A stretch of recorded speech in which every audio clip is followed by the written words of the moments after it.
¿Qué tal? Buenos días. Pues vamos a dar por iniciada nuestra capacitación de hoy. Bienvenidos todos. A nombre de la Junta de Asistencia Social, le damos la más cordial bienvenida y el agradecimiento a todas las organizaciones que están hoy presentes.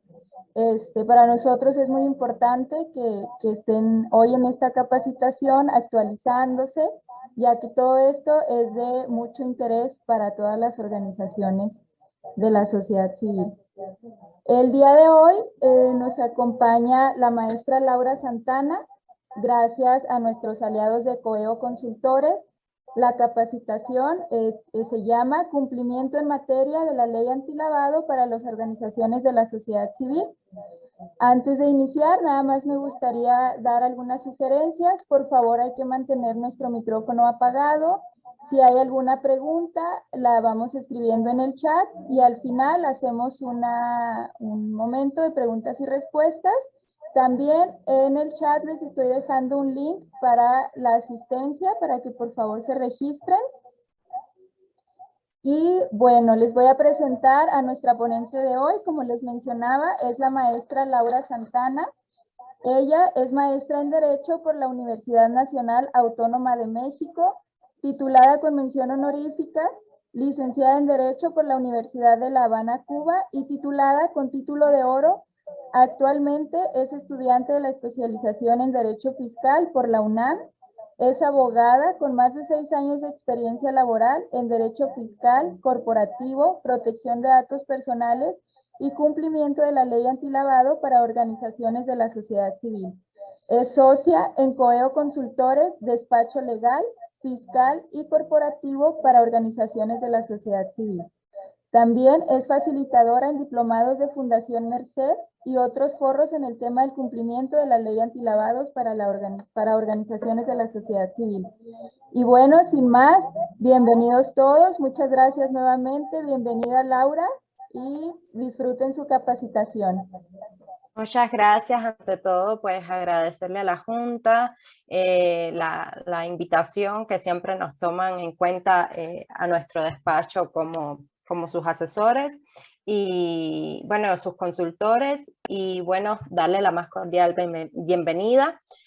Como les comentaba, las dudas las pueden ir escribiendo vía chat o, de lo contrario, sí pueden levantar la mano, solamente que sí les pediríamos que si es por vía chat, como que puede ser mucho más fácil el que nosotros vayamos exponiendo. Si vemos que alguna pregunta se puede como que contestar en ese momento, vamos a tratar de darles respuesta. La idea justo de esta pues, capacitación es que ustedes tengan un panorama general, porque en 1 hora y media más o menos que va a durar, no da mucho tiempo a que ustedes tengan ideas muy específicas de qué va la materia de la ley antilavado para organizaciones de la sociedad civil, pero dentro de ese panorama general también trataremos pues, de irles comentando algunas de las experiencias y de los casos que hemos tenido en el despacho sobre algunas de las dudas puntuales que puedan tener e incluso sobre algunas de las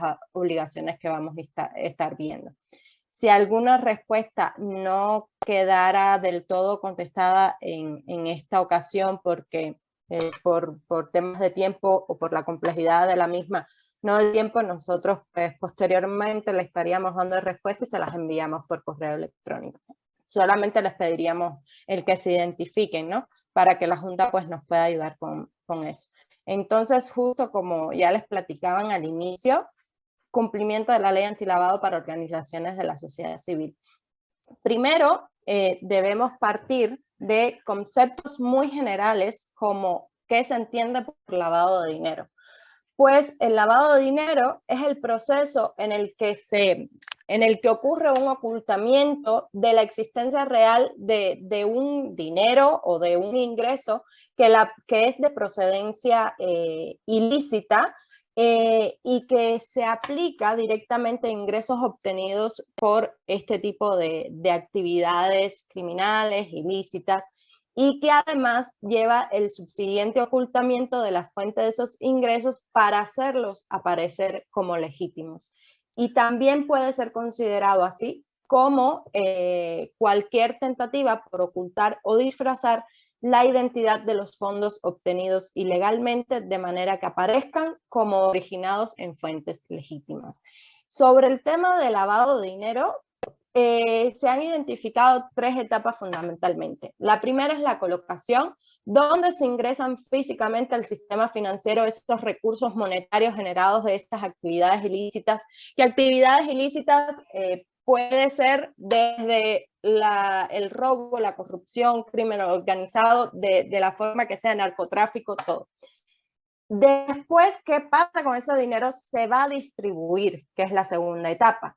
Y el objetivo de esta etapa es diversificar los recursos ilícitos a través de varias formas complejas de operaciones que permitan borrar todo rastro, haciéndose más complicado su seguimiento.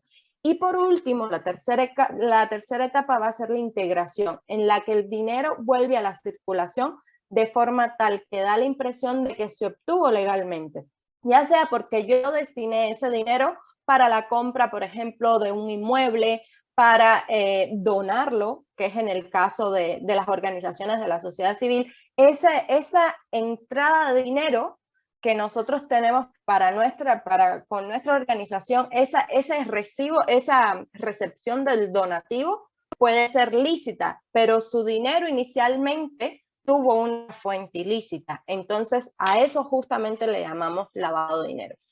¿Qué pasa con esta normatividad? Esta normatividad no solo aplica al tema del lavado de dinero como a veces pensamos de forma errónea, también implica para las actividades del financiamiento al terrorismo. Entonces, esta ley lo que va es a tratar de prever que no se cometan acciones ilícitas por lavado de dinero ni por financiamiento al terrorismo.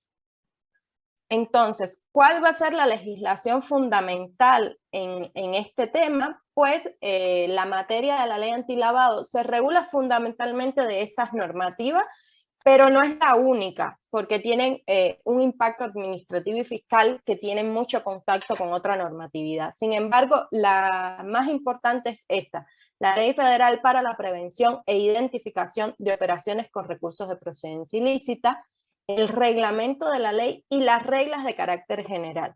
Las reglas de carácter general nos dictan una serie de pautas muy importantes, por eso no podemos dejar de lado esta normatividad, porque si es cierto es que la ley es una norma más operativa donde nos dicta como que las obligaciones fundamentales, el reglamento, cómo vamos a cumplir esas obligaciones fundamentales, pues las reglas también indican, va a ser como un sustento igual de apoyo de cómo cumplir, y justo en los anexos de las reglas de carácter general, a partir del anexo 1, es donde aparecen todos los documentos, toda la información que vamos a tener que solicitarles a nuestros donantes para cumplir con estas obligaciones que vamos a estar viendo.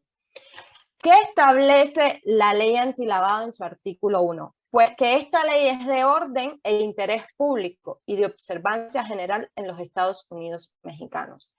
Y su artículo 2 nos dice que la principal objetivo de esta normatividad es proteger el sistema financiero y la economía nacional, prevenir y detectar actos u operaciones que involucren recursos de procedencia ilícita. Por tanto, acá no solo es una obligación que tiene la autoridad, sino mediante esta ley, la autoridad lo que está haciendo es trasladando a nosotros, que somos organizaciones, que vamos a ver que realizamos una actividad vulnerable, como que nos está haciendo también el papel de estar siendo como que una especie de oficiales en cuanto a la prevención de que se cometan actos ilícitos por lavado de dinero y financiamiento del terrorismo. Porque justo por eso tenemos la obligación de darle toda esa información a la autoridad de una forma como más expedita, y además no solo darle la información, sino que estarle notificando en caso de que detectemos alguna irregularidad con estos donantes. ¿Hasta aquí alguna duda? ¿Vamos bien? Bueno, continuamos. Cuando la presentación me lo permita, ya. Entonces, ¿qué pasa? que el artículo 17, fracción decimotercera, establece que se considerará actividad vulnerable la recepción de donativos. Porque justo esta ley lo que hace es regular una serie, un catálogo de unas 10 y tantas, 16 aproximadamente, actividades vulnerables, de las cuales solamente nosotros nos va a aplicar la recepción de donativos, que es la que se encuentra en la fracción decimotercera.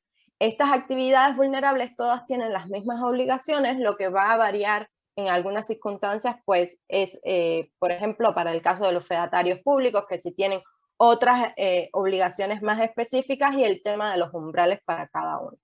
Entonces, en el caso de la recepción de donativos, que aparece regulada, como ya les decía, en el artículo 17, fracción decimotercera, nos va a establecer que se va a entender que la recepción de donativo es una actividad vulnerable realizada por parte de las asociaciones y sociedades sin fines de lucro, por un valor igual o superior al equivalente a 1.605 UMAS, y que además van a ser objeto de aviso ante el SAT cuando los montos de las donaciones sean por una cantidad igual o superior o equivalente a 3.210 UMA.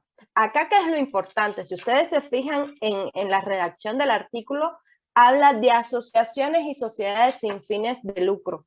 No habla de donatarias autorizadas. Por tanto, ni en toda la normatividad habla de donatarias autorizadas. Por tanto, esta es una obligación que no únicamente tienen las donatarias autorizadas, sino todas las asociaciones y sociedades que no tengan fines de lucro y que reciban donativos. Entonces, sí les voy a pedir que ustedes a lo interno de sus organizaciones pues vayan haciendo este ejercicio de que si no son donatarias autorizadas y si son, como suponemos, asociaciones y sociedades sin fines de lucro y que además están recibiendo donativos, pues ojo, ya entran dentro del cumplimiento de esta normatividad.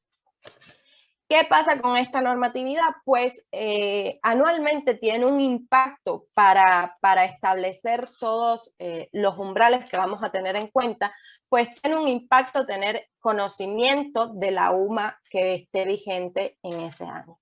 Pues el Instituto Nacional de Estadística y Geografía pues nos establece cada año aproximadamente sobre el 5 o el 7 de enero, nos establece cuál va a ser el nuevo valor que tendrá la unidad de medida y actualización y que va a estar vigente a partir del 1 de febrero. Para este año 2022 va a ser de 9.22 pesos diarios.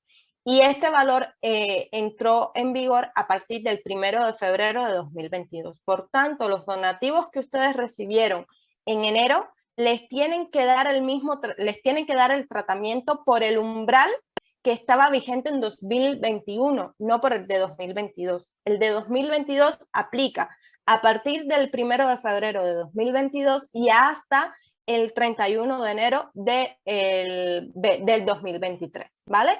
Y aquí, ¿por qué les hacemos este señalamiento? Y estoy haciendo el paréntesis un poco más extenso, justo porque muchos de los problemas que hemos detectado es que no están claros respecto a cuáles van a ser los umbrales que van a estar vigentes en determinado tiempo, o en determinado año y en determinados periodos. Estos no se cuentan por años fiscales, sino se cuentan por el año que este mismo calendario les está imponiendo, ¿no? 1 de febrero hasta el 31 de enero del año siguiente. Entonces, justo hacer ese ejercicio de revisión de qué donativos recibieron en enero y si lo emitieron de forma incorrecta, pues qué van a hacer, y si no lo han emitido, pues emitirlo en este momento de forma correcta con el umbral correspondiente a el 2021 y no al del 2022.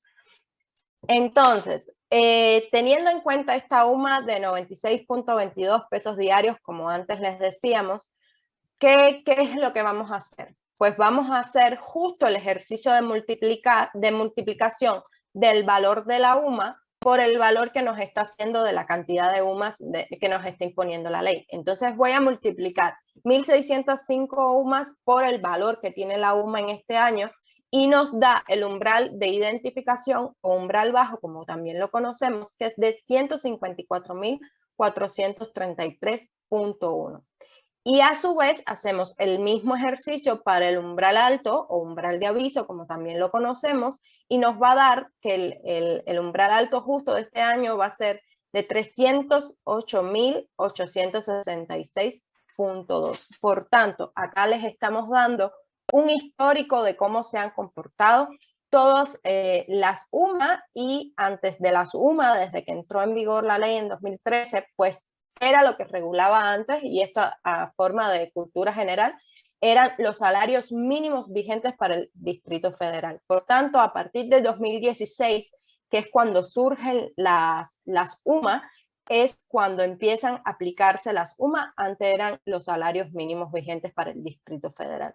Entonces, acá les damos este histórico, primero por cultura, segundo, para que ustedes mismos puedan hacer una revisión al interno dentro de sus organizaciones y tal vez no checar hasta 2013, sino checar 5 años hacia atrás, que es lo que generalmente va a estar revisándole la autoridad, y ustedes puedan hacer ese ejercicio de cómo estaba la UMA en 2000, a partir de 2018, cómo estaba la UMA y cuáles eran mis umbrales, omití algún aviso, omití algún expediente único de donante, en fin, tener en cuenta pues este histórico. Esta tablita va a ser de mucha utilidad para ustedes. Entonces, ¿qué nos va a indicar el valor inferior o umbral inferior?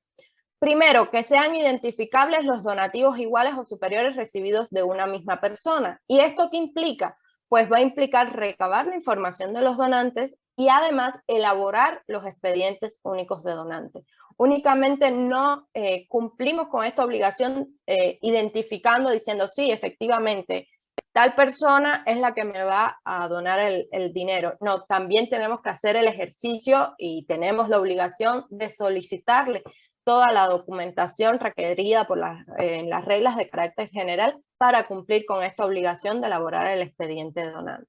¿Y qué nos va a implicar el umbral superior? Pues que los donativos iguales o superiores recibidos de una misma persona van a ser objeto de aviso cuando sean justo con este umbral, y además van a ser objeto de aviso aquellos emitidos por un mismo donante en un periodo de 6 meses que hubiesen superado o llegado al umbral inferior, que es lo que llamamos comúnmente como avisos por acumulación de operaciones o avisos acumulables, que vamos a estar viendo a continuación.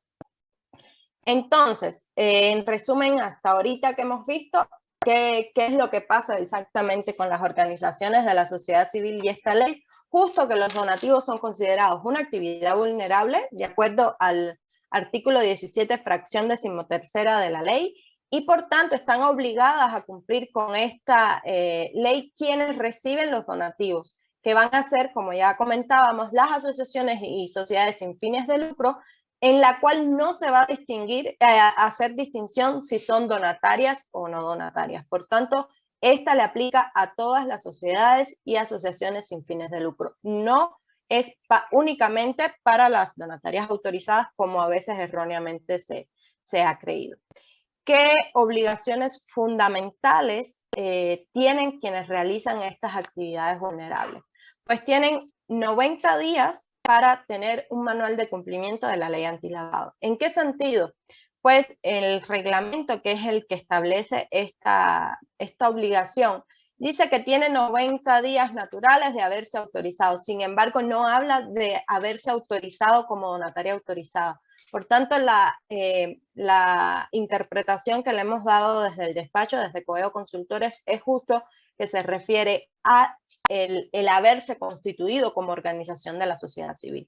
Porque desde que nacen ustedes, se entiende que ya están naciendo con este carácter de asociación o sociedad sin fin de lucro, y que además entran dentro de las actividades que van a realizar, que van a estar comprendidas en su objeto social y que muchas las tienen también en su cláusula de patrimonio, ya están previendo que muchas de las fuentes de ingreso o la fuente principal de ingreso de la organización va a ser justo la recepción de donativos. Por tanto, Ustedes nacen y con ustedes nace esta obligación que tienen 90 días para cumplirla. ¿En qué sentido? Tener un manual de cumplimiento de la ley antilavado. Esta normativa, el reglamento nos especifica que debe ser un documento, no dice la palabra manual, para cuando lo busquen no van a encontrar la palabra manual. Lo que dice es que se debe tener un documento donde se establezcan todas las reglas, procedimientos, pasos, procesos que lleve a cabo la organización en el cumplimiento de esta ley. Por tanto, tiene que ser un manual de carácter operativo. A mí no me sirve el manual que tenga la organización X, porque ellas tienen su forma de operar que no necesariamente es la misma que la mía. Entonces, a diferencia de otros manuales, este manual tiene que ser un traje a la medida de la organización, porque sí tiene que reflejar realmente cuál va a ser el cumplimiento por pasos de la organización en materia de cumplimiento de esta normatividad. ¿En qué sentido? Pues ahí ustedes, ¿cuáles son las cuestiones que deben tener en cuenta para elaborar su manual? Pues plantear cuál va a ser su análisis de riesgo. Ahí pueden poner los fundamentos legales principales y los antecedentes que ustedes quieran tomar en cuenta. ¿Cuáles son los documentos y datos que ustedes les van a recabar exactamente a sus donantes, que tienen que estar en correlación exacta con los que establecen los anexos de las reglas de carácter general? Tienen que tener ahí la cadena de responsabilidades establecidas, ya sea porque probablemente quien esté a cargo del departamento de dirección, tal vez, o de coordinación, operativo, como ustedes lo quieren llamar, sean quienes están en contacto directo con el donante y son quienes van a solicitarle esa documentación al donante y van a ser los que realicen ese análisis de riesgo y posteriormente se la van a transmitir al departamento contable, por ejemplo, que son quienes van a ser los encargados de emitir los avisos.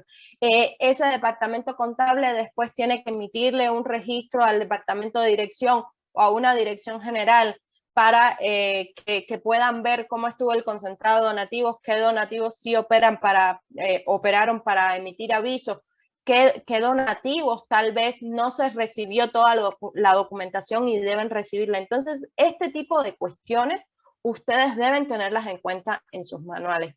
¿Qué tipos de avisos van a tener, qué tipos de avisos van a emitir, en qué momentos los van a emitir? En fin, tiene que ser un documento que no porque sea largo sea correcto.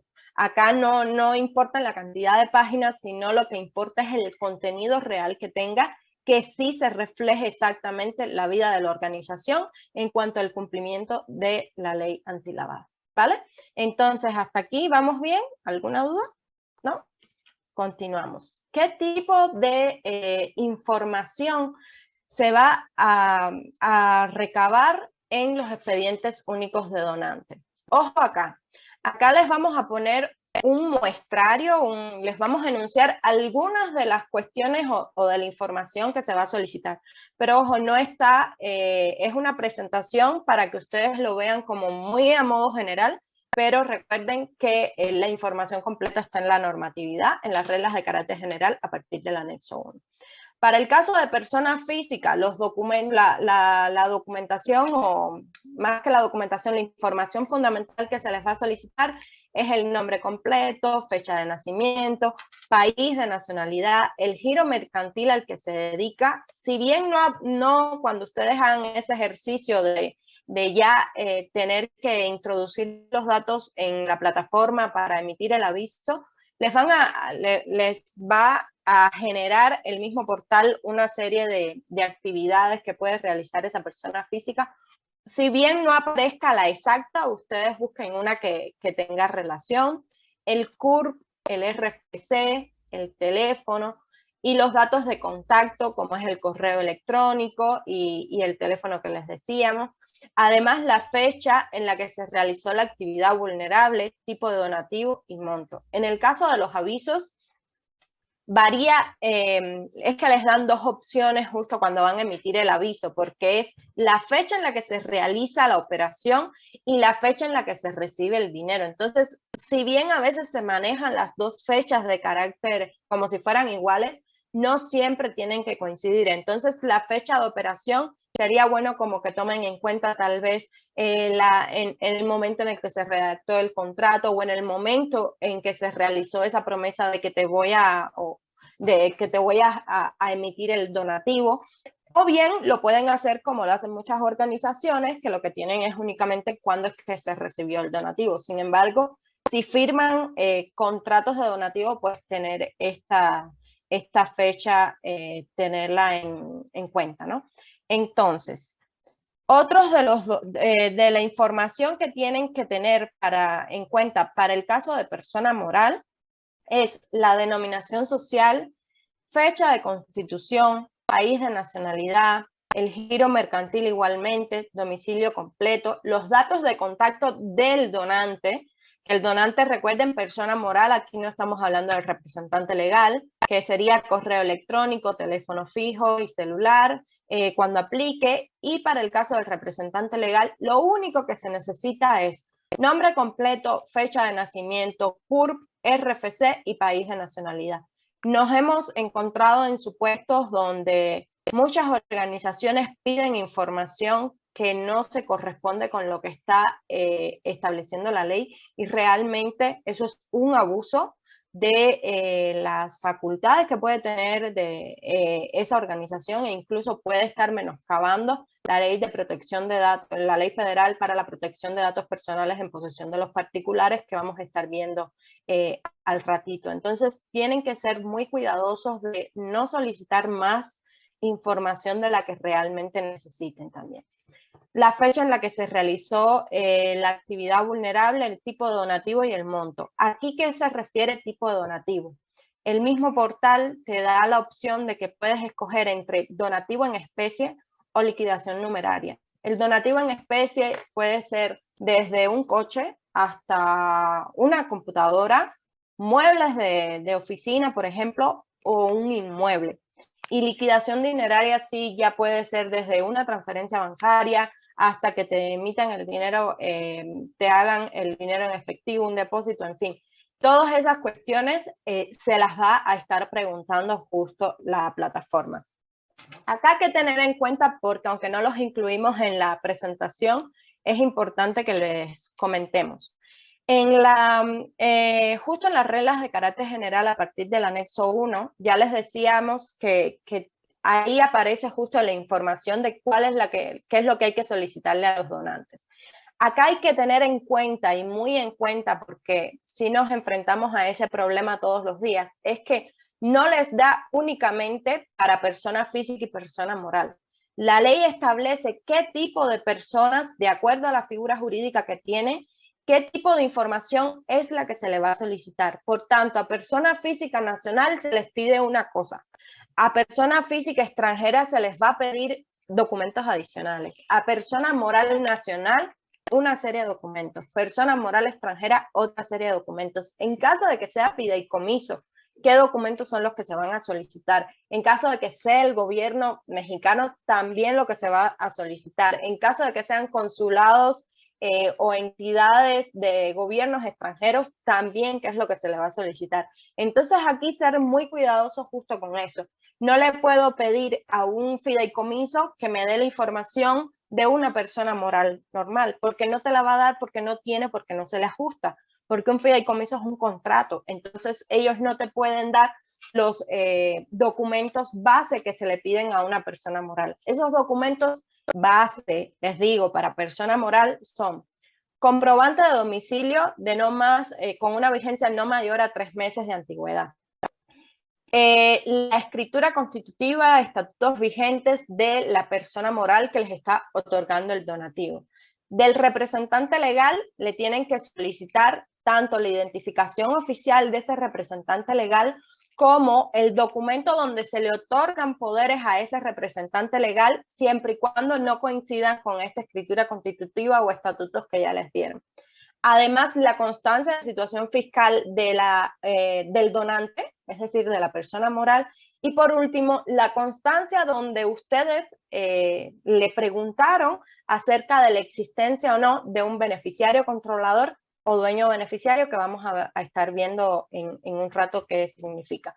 Entonces, esos 6 documentos son los 6 documentos bases para el tema de la persona moral, para cuando mi donante sea una persona moral. Sin embargo, cuando tenga estas atipicidades que les digo, que a lo mejor puede ser el gobierno mexicano, o puede ser un gobierno extranjero, o puede ser un fideicomiso, pues entonces tener en cuenta que los documentos van a variar. Por tanto, recomendación 1 hasta el momento en este sentido va a ser tenerlos claros y bien localizados dentro de sus reglas de carácter general, es decir, dentro de la normatividad que ustedes descarguen, que esté vigente, señalarlos bien y además integrarlos dentro de su manual de cumplimiento de ley antilavado. Porque como ya les decía, es un manual operativo que tiene que tener también esta información y que además hace falta que ustedes como que la redacten de una forma entendible, que si hoy ustedes están en la organización, pero mañana no están, entran personas nuevas, cuando lean ese manual logren entender, captar la información de qué es lo que se le va a pedir a ese donante, porque todos tienen la responsabilidad de pues estar al día en ese cumplimiento, ¿ok? ¿Qué va a pasar con una persona que no se encuentre en el Registro Federal de Contribuyentes? Pues se podrá usar el RFC genérico. Sin embargo, si por las características del donante no se puede proporcionar cierta información, se debe manifestar así en la plataforma. ¿En qué sentido? Ponerle el no aplica o NA y pues darle el continuar en la plataforma para emitir el aviso, pues nadie está obligado al imposible. No, si esa persona no cuenta con RFC, no puedo generar el RFC, pues ¿de dónde lo voy a obtener? ¿No? Entonces, la primera opción sería justo poder entonces poner el no aplica y continuar emitiendo su aviso.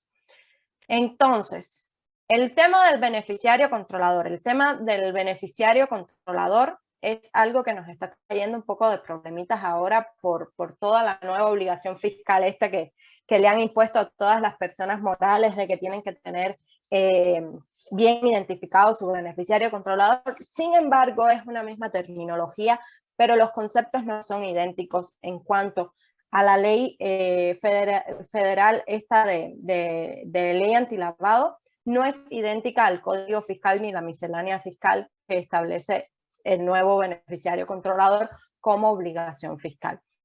Entonces, en este sentido, ¿qué es lo que establece la LFPORPI, que es la que nos aplica para el tema de la ley antilavado?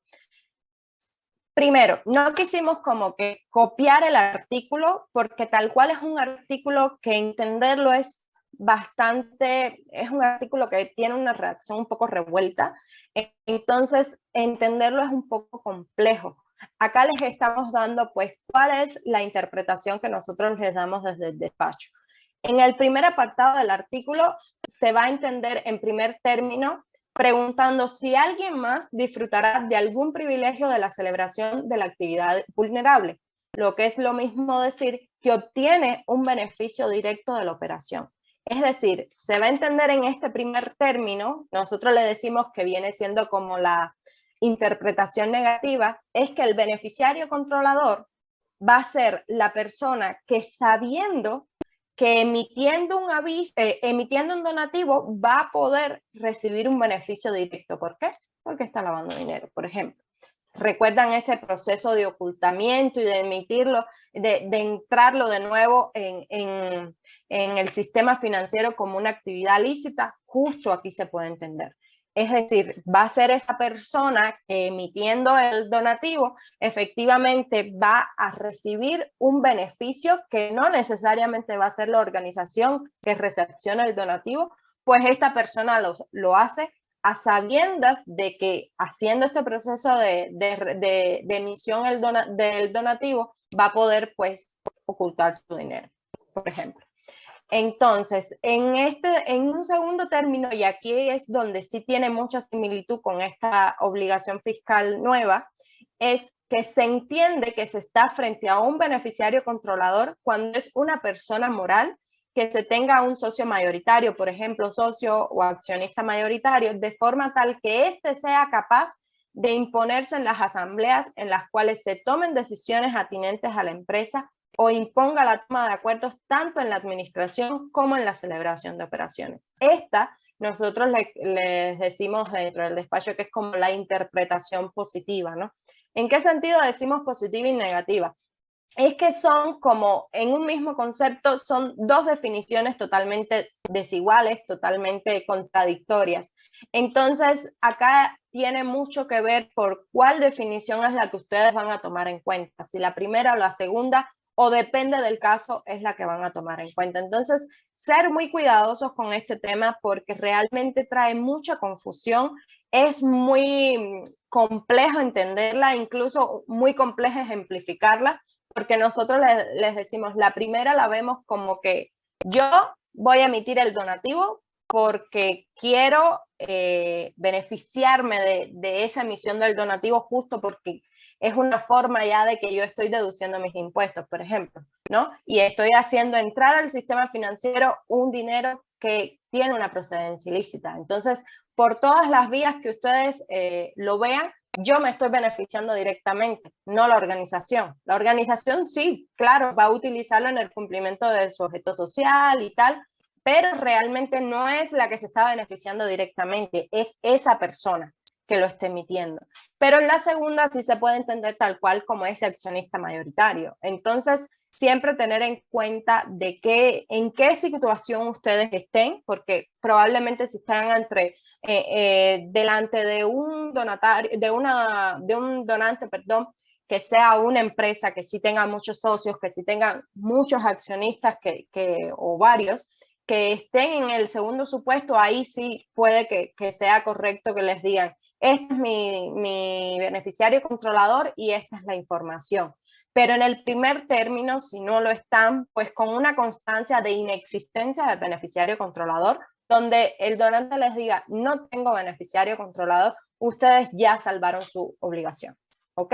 La obligación, lo que indica la ley, es que le tienen que demostrar a la autoridad que realmente le preguntaron a ese donante acerca de la existencia o no de su dueño beneficiario o beneficiario controlador.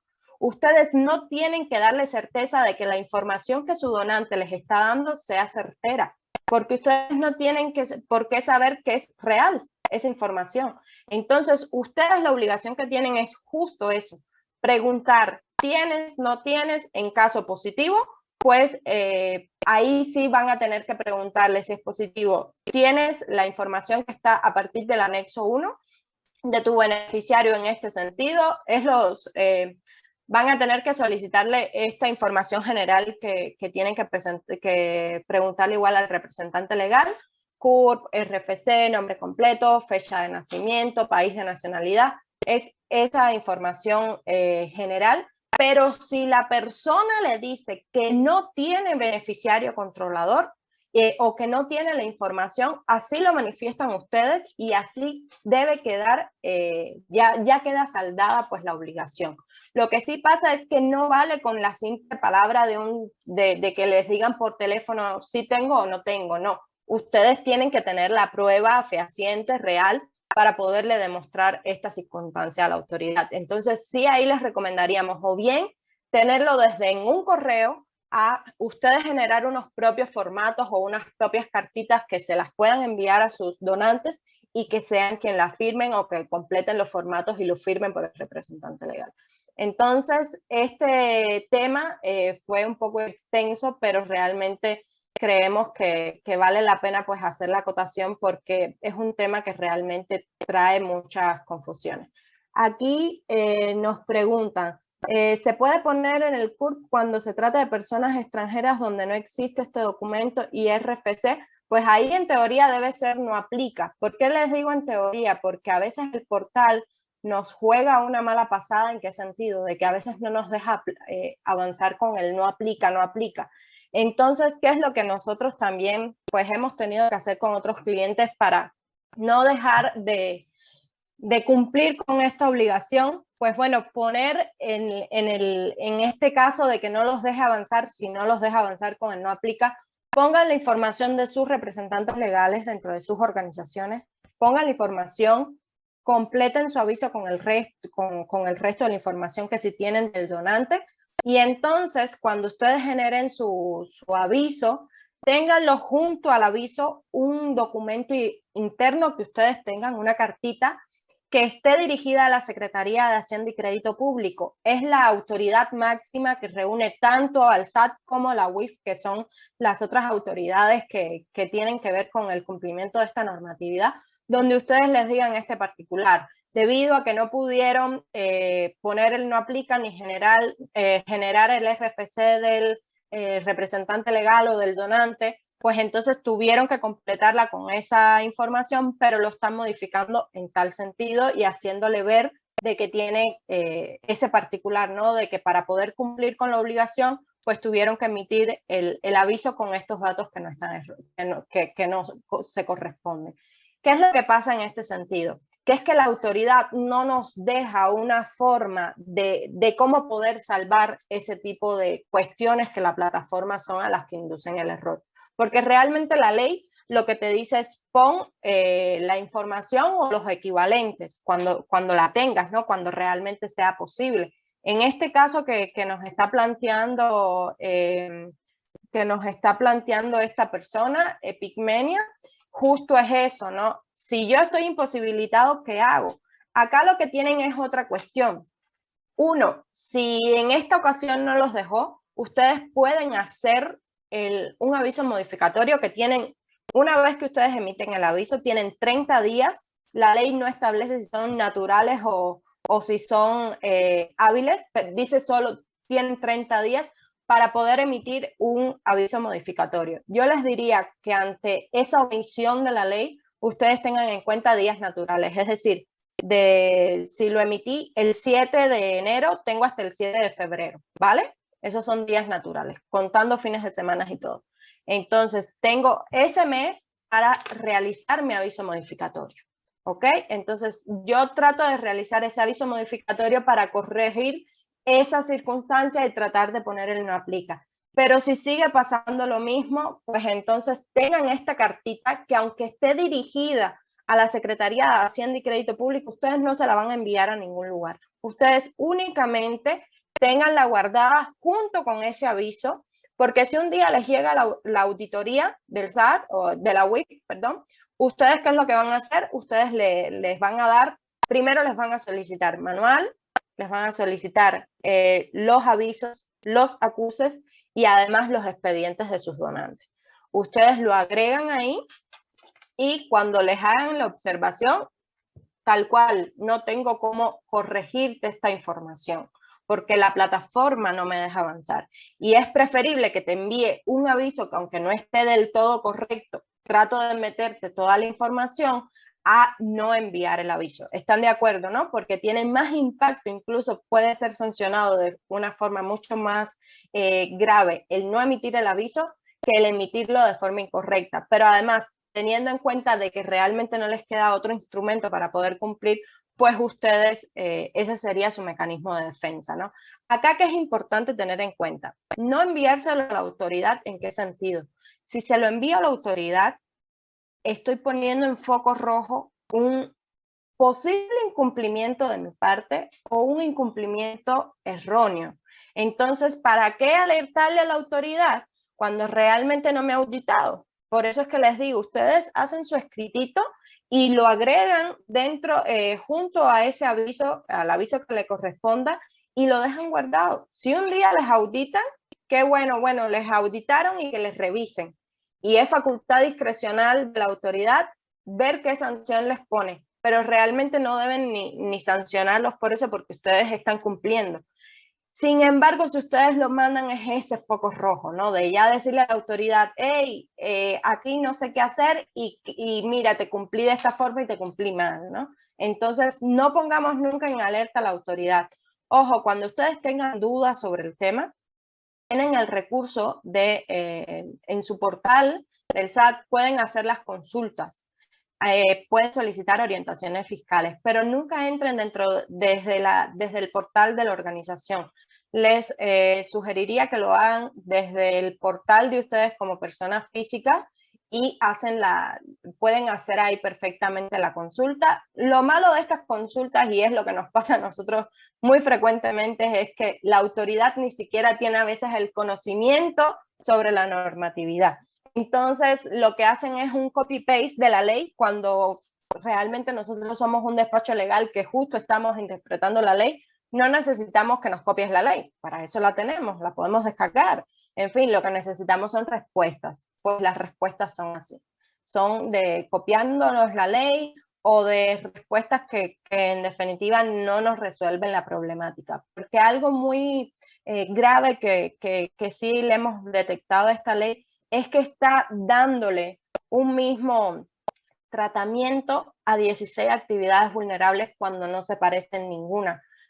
No es lo mismo lo que ingresa una organización por recepción de donativos, por ejemplo, que lo que ingresa una notaría diariamente por constituir personas morales, o lo que ingresa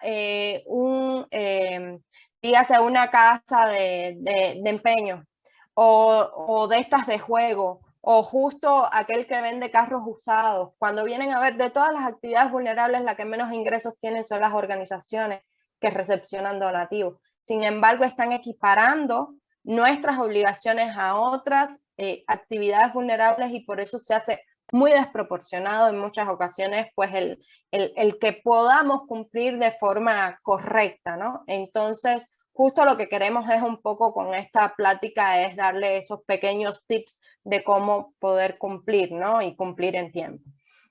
Entonces, acá repetir los documentos base para la persona moral, pues como ya les habíamos dicho, revisar primero los anexos de las reglas de carácter general y sería constitutiva y estatutos de la persona moral, el documento donde se le otorgan los poderes al representante legal si no coinciden con esta constitutiva. La identificación oficial del representante legal tiene que tener foto y firma, estar vigente. La constancia de situación fiscal del donante, perdón. Una constancia de domicilio no mayor a 3 meses de vigencia. Y por último, también la constancia esta de inexistencia de beneficiario controlador o de que ustedes le preguntaron si sí tienen beneficiario controlador o no. Sí, supongo que a lo mejor les envíen la grabación. Y acá dice si la asociación es beneficiada por el redondeo, que viene de público en general. ¿Debe dar aviso? No, muy interesante tu pregunta. En este caso, lo que pasa es que es imposible, pues, poder identificar correctamente al donante. Entonces, porque el ser público en general puede ser uno solo que emitió un donativo gigantesco o pueden ser muchos donativos chiquititos de diferentes personas. Entonces, en este sentido, la recomendación nuestra es que no se da un aviso. Sin embargo, y acá tenemos dos posiciones. Uno, como buena práctica de la organización, ustedes cuando tengan de público en general hayan acumulado más de 100,000 pesos, pues emitir ustedes a lo interno de su organización un documento que diga que, igual dirigido a la Secretaría de Hacienda y Crédito Público, donde diga que se recibió de carácter de donativo de público en general un donativo que superó los 100,000 pesos. ¿Ok? Entonces, eso sería como una buena práctica. ¿Qué es lo que pasa? Y esta es la segunda postura. Que también el portal antilavado, si alguno ha tenido la oportunidad de revisarlo, da una opción de que dice justo cuando te dice que si es un aviso normal o aviso de 24 horas, te dice, el donante, si lo pones alerta de 24 horas, te dice, porque el donante no lo logré identificar. Si ven que recibiste a lo mejor un donativo de 3 millones de pesos y no sabes de quién lo recibiste, porque no tienes ni la más remota idea de verdad, pues entonces sí sería bueno que ustedes entonces den esa alerta de 24 horas donde digan que efectivamente marquen ahí la situación de que desconocen de la procedencia de esos ingresos, ¿no? De cuál pues fue la persona que les depositó. Entonces, para que ustedes ahí como que le trasladen un poco esa responsabilidad a la autoridad y lo notifican en el sentido de que si viene de procedencia ilícita, ustedes no tienen cómo saberlo. Ya ustedes les están dando pues esa notificación a la autoridad, ¿vale? Entonces, dice otra pregunta acá, si no he recibido donativos, pero soy ACED, ¿debo contar con ese manual? Sí, les dije que desde el momento 1 en que nace la organización, deben tener ese manual. Y debe darse de alta en la ley antilavado en el portal. Ya les vamos a contestar esa respuesta, la tenemos en principio, dependiendo del umbral, es que tienes que darte de alta o no, y entonces en un momentito les decimos dónde. Y tiene vigencia, es decir, si tiene fecha de enero, me sirve como comprobante de domicilio para el día de hoy. Pues sí debe ser un comprobante, sí les debe servir como comprobante. Si tiene fecha de enero de 2021 y sí sigue aplicando, estamos en marzo, mes 3, sí debe tener vigencia de hoy. Entonces, sí sería bueno como comprobante de domicilio, justo le sirve lo del agua, lo del gas, un contrato de arrendamiento, en fin, les sirve todos esos documentos. No obstante, ustedes pueden checarlos en estas reglas de carácter general en los anexos. Ahí justo como que les enumeran cuáles son los tipos de comprobantes de domicilio que para la autoridad van a servir. ¿Qué puede pasar? Y nos ha pasado con otros clientes, que a veces la autoridad les ha dicho como que no, lo del gas no me sirve para que me compruebes un domicilio. Tiene que ser el contrato de arrendamiento o tiene que ser el pago de, no sé, el pago de algo específico, ¿no?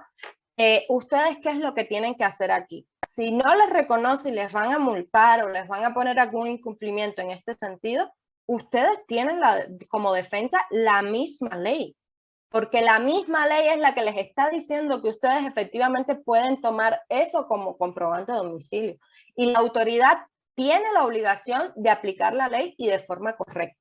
Entonces, justo ustedes tienen que darse cuenta, y en este sentido nosotros le trasladamos mucho pues esta interrogante a la autoridad de que, uno, el portal está mal hecho, te induce al error, y dos, la autoridad no puede querer, sí es quien te va a imponer todas las multas y quien te va a revisar, pero tampoco lo puede hacer de forma tan arbitraria, porque si la ley te está estableciendo obligaciones y tú las estás cumpliendo como te establece la ley, ¿por qué la autoridad te va a multar? Porque él dice que únicamente va a considerar como comprobante de domicilio por ejemplo, un contrato de arrendamiento. No es justo, ¿no? Entonces ustedes tienen que defenderse en ese sentido también y tienen que tomar las medidas necesarias para que la autoridad también los escuche y no los sancione de forma incorrecta. Nos dice acá Fernanda, si el donante me entrega una transferencia que emitió una tercera persona, solicitándole al donante que me manifieste sobre la transferencia, si quien emitió tiene relación o parentesco cercano, la justifico con algún responsable. Bueno, no entiendo exactamente bien lo que está preguntando Fernanda. Voy a tratar como de explicar aquí en este sentido lo que entiendo. Acá sería, no es reportable, justifico como no reportable. A ver, acá el sentido es que tú tienes que verlo con tu donante base. Si a esa persona el dinero procede de un tercero o procede de acto ilícito, tú tampoco tienes cómo saberlo. Lo que sí tienes la obligación principal de haber realizado ese análisis de riesgo.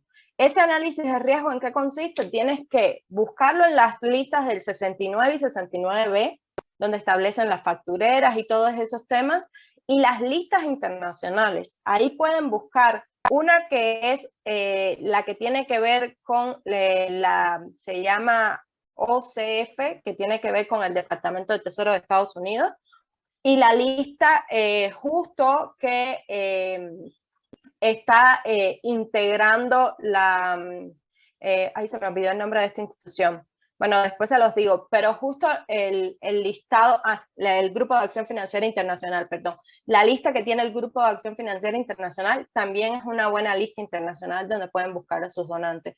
Ustedes siempre que vayan a operar con cualquier donante tienen la obligación de buscar en esa lista. Si no aparece en esa lista, pues el donante, ustedes le van a solicitar al donante esa información, pero a ese donante directamente. Si ese donante recibió el dinero de un tercero o cómo fue que lo obtuvo, ustedes no tienen cómo saberlo. a menos que se lo digan, ¿no? Y si no se lo dicen, ustedes no ven nada raro, no tienen por qué hacer esta alerta de 24 horas. El tema de las alertas de 24 horas es que, ojo, tengan mucho cuidado a la hora de utilizarlas. ¿Por qué les decimos mucho cuidado? Porque pueden exponer a sus donantes. ¿En qué sentido? Si es un donante que tal vez realiza operaciones frecuentes con ustedes, que ustedes lo tienen correctamente identificado, que saben quién es, que saben que no está metido en ninguna actividad ilícita, pues si ustedes dan una alerta 24 horas, tal vez porque no les dio toda la información, ahí lo están exponiendo, uno, ante las autoridades mexicanas, y dos, ustedes, por el efecto de la transitividad justo, no van a lograr obtener más donativos de ese donante, porque les prometo que en el momento de que ustedes los pongan en el foco rojo de la autoridad a través de un aviso de 24 horas, ese donante va a dejar de emitirles ingresos. Incluso entre los propios donantes, entre las propias compañías se comunican y todo se sabe. Entonces ustedes van a perder esa posibilidad de generar ingresos por recepción de donativos. Entonces, la alerta de 24 horas para el caso de las organizaciones de la sociedad civil es un arma de doble filo. Tienen que tener mucho cuidado si realmente la vayan a dar, porque de verdad exponen a su donante y las exponen a ustedes mismos, se exponen a ustedes mismos. Entonces, tener mucho cuidado, porque si bien es un tipo de aviso que les da la autoridad, pues no hagan abuso de ese tipo de aviso, de verdad. Y eso es una recomendación que le hacemos, porque sí sabemos que los ingresos que obtienen las organizaciones son bien escasos como para darse el lujo de perder donantes por no tener esto bien definido, ¿vale? No sé, Fernanda, si quedó respondida tu pregunta, pero realmente como que no. Si tienen parentescos de familiaridad, tampoco tiene mucho que ver, si esa persona, depende, es que no sé el supuesto exacto al que te refieres, pero se puede recibir ingresos de cualquiera. Ustedes como organizaciones, si se dan cuenta, hay muchas organizaciones que son puros familiares los que están dentro de las organizaciones. Y entonces ahí tienen, no sé, como que dependiendo del ingreso, por eso les digo, tendría que ver el caso en concreto para entender qué es lo que nos estás preguntando, pero en principio, si no hay nada sospechoso, pues sí podrían recibir el recurso. Si ven algo sospechoso, entonces sí tengan en cuenta el tema del aviso de 24 horas, ¿vale? Continuamos entonces con la presentación, que veo que ya no hay más preguntas. Entonces, políticas para identificar el beneficiario controlador.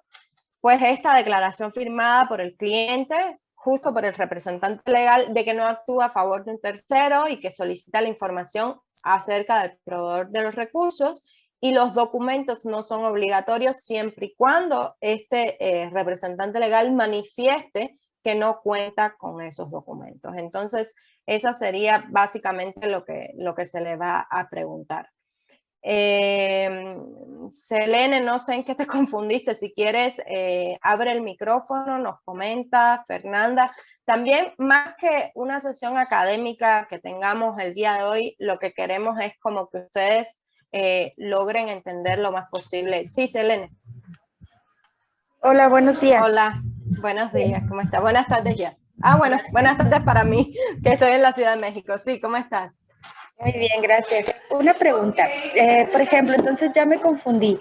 El supuesto para poder dar el reporte es cuando pasamos el umbral o cuando definitivamente pasamos el umbral y es alguien que no conocemos, es alguien sospechoso, nada más.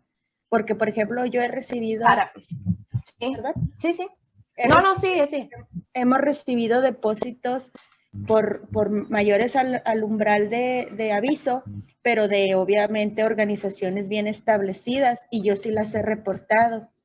Sí, es que es justo, ahí por eso es que tienes la confusión. Es que hay 5 tipos de avisos que se pueden emitir, lo vamos a ver en la presentación. 5 tipos de avisos. El que tú emites es el normal, y del que estábamos hablando con la pregunta de Fernanda es el aviso de 24 horas. Que ese aviso de 24 horas debe ser un aviso muy excepcional y no tiene que, justo para emitirlo, no tiene que estar exactamente en el supuesto de que tengas el monto este por el cual tengas que emitir el aviso, ¿no? El aviso normal. Es decir, no es que tenga que llegar al monto elevado este del umbral superior, sino tener en cuenta justo pues las condiciones que tienen que darse. Para eso sí les recomendaría, hagan el ejercicio de entrar al portal y desplieguen esa pantalla que dice alerta 24 horas para que vean todos los supuestos de alerta de 24 horas.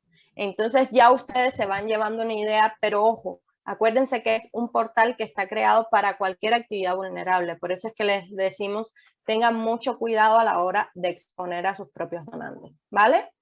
¿Quedó claro, Selene? Sí, muchas gracias. Qué bueno.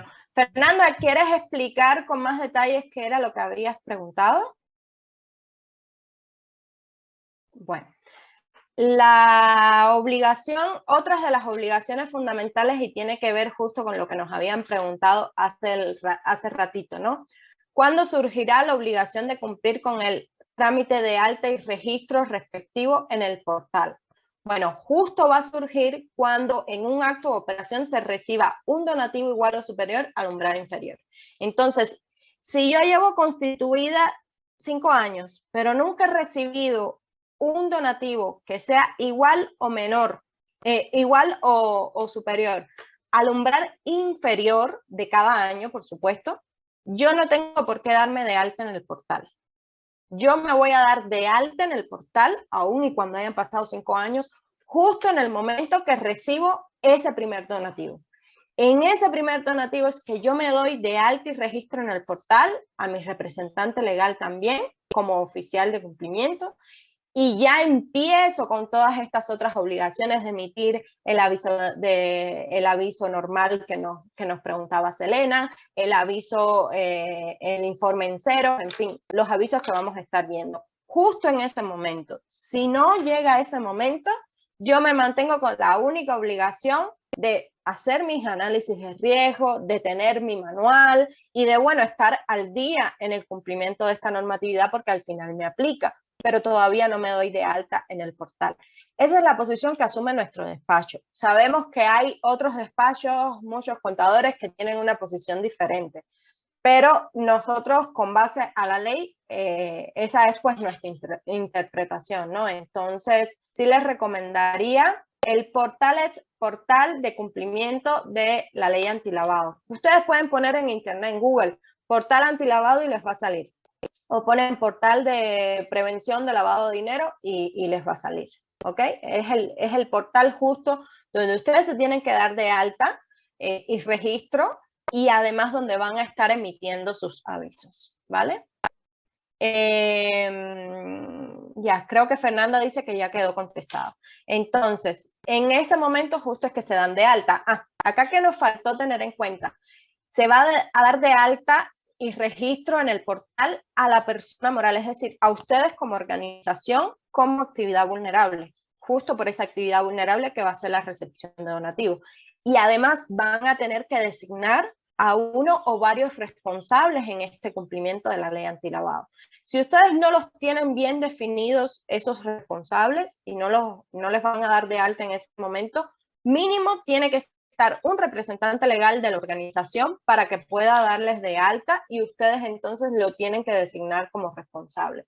Por eso es que es súper importante en estos casos que no solo se lo dejen este cumplimiento a los despachos contables o a sus contadores dentro de sus organizaciones, porque ellos sí son responsables, pero a veces quien está dado de alta en el portal no es ni siquiera el contador, no es el despacho que les realiza la contabilidad, es justo el representante legal de la organización. Entonces, tener en cuenta, porque aunque no tiene, digamos, como que las grandes implicaciones penales, porque un incumplimiento defectuoso no va a tener implicaciones legales para el representante legal si no lo hizo como aposta, de forma dolosa, sí las tiene en el sentido del incumplimiento de la obligación, ¿no? Entonces, tener en cuenta, no sea que ustedes como representantes legales de su organización estén dados de alta en un portal que ni saben cómo funciona, no están al día en el cumplimiento. No, tengan cuidado, inmiscúyanse en estos asuntos, capacítense en esos asuntos y preocúpense, porque es cierto que todas las obligaciones fiscales que a veces tenemos en cuenta son muy importantes, pero estas obligaciones que tienen carácter administrativo también son muy importantes. Entonces, ojo, no descuiden esta materia, por favor, porque el representante legal también, ese es el momento en el que hay que darle de alta en el portal y tiene incluso que aceptar el cargo.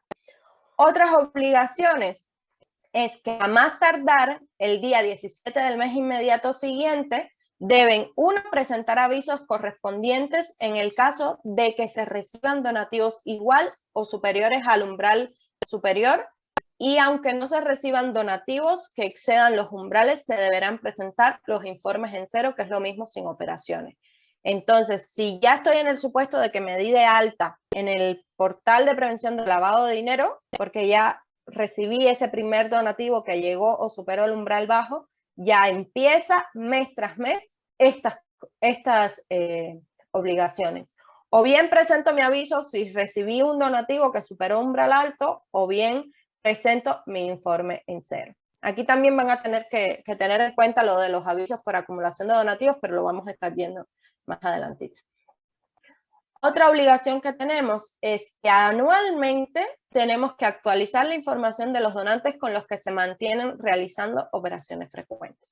Por tanto, no es solo al donante que me supera mi umbral bajo, sino a aquellos que tenemos operaciones frecuentes de montos considerables, también debemos hacer una especie de expediente, ¿no? Y tener en cuenta, pues, lo mismo que para los expedientes únicos.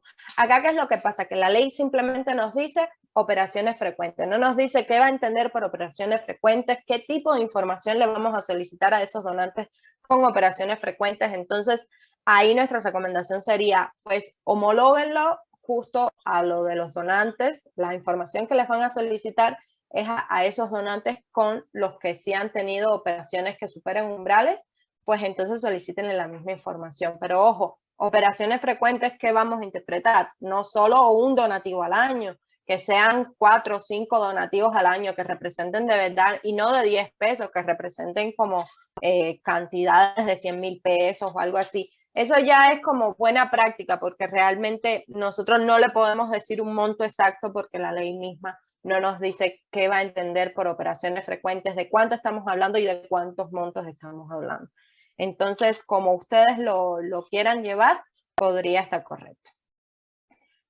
Otras obligaciones es que quienes realicen actividades vulnerables deben conservar de manera física, aquí les ponemos o electrónica, pero sería y electrónica, la información recabada en los expedientes únicos de donantes, y conservar copia de los avisos presentados, así como los acuses correspondientes que el SAT les haya proporcionado, en un plazo no menor a 5 años. Es decir, todo esto que hagamos y que recabemos, tenemos que conservarlo por un periodo no menor a 5 años. ¿Por qué 5 años? Porque la autoridad tiene la facultad de revisarnos por un periodo de 5 años. Entonces, si no la guardamos por ese periodo, ya estaríamos incumpliendo. ¿Qué sí les recomendaría? Al primer día después de los 5 años, ya ustedes guarden esa información en otro lugar o desaparezcanla de ahí. Porque, ¿qué pasa? Si la autoridad le da por revisar más de lo que no debe revisar y les implica aquello un incumplimiento, entonces no, vaya, como para evitar tener problemas con la autoridad, no le den más de lo que realmente está pidiendo, ¿vale? Ustedes limítense únicamente a lo que dice la ley. La ley dice 5 años, pues 5 años la guardo. ¿Cuándo es que voy a contar esos 5 años? Esos 5 años los voy a contar a partir del día que emití mi aviso. A partir del día que emití mi aviso, yo cuento 5 años y esos 5 años son los que voy a guardar esa información, ¿vale? A partir de cuando yo recibí la información de mi donante, es decir, el donante me tenía que haber emitido la información incluso antes de recibir el donativo, pues yo guardo esa información 5 años a partir de que recibí el donativo, siempre y cuando sea la obligación de resguardar la información en expedientes únicos, ¿vale? Entonces, tengan muy bien claro esto, porque sí puede ser algo que los perjudique en caso de que den más información de la que les están solicitando. ¿Qué pasa con la ley de protección de datos versus ley antilavado? Justo lo que les decía hace un rato. La Ley Federal para la Protección de Datos Personales en posesión de los particulares, nos establece que el tratamiento de datos personales debe ser solo el necesario para cumplir la finalidad determinada. Por tanto, esos datos personales deben ser tratados con los mínimos necesarios para el cumplimiento de la finalidad para la cual se recabaron, y el responsable deberá aplicar el criterio de minimización. En resumen, ¿qué significa esto? Si a ustedes la ley antilavado les dice, solo a tu representante legal les vas a solicitar nombre completo, fecha de nacimiento, CURP, RFC y nacionalidad, ¿qué ustedes hacen pidiéndoles los datos de su esposa? Porque lo hemos visto mucho con otras organizaciones. Se ponen a solicitarles que si el estado civil de la persona, su teléfono particular, su correo particular, cuestiones personales del representante legal, que no, la ley antilavado no establece eso.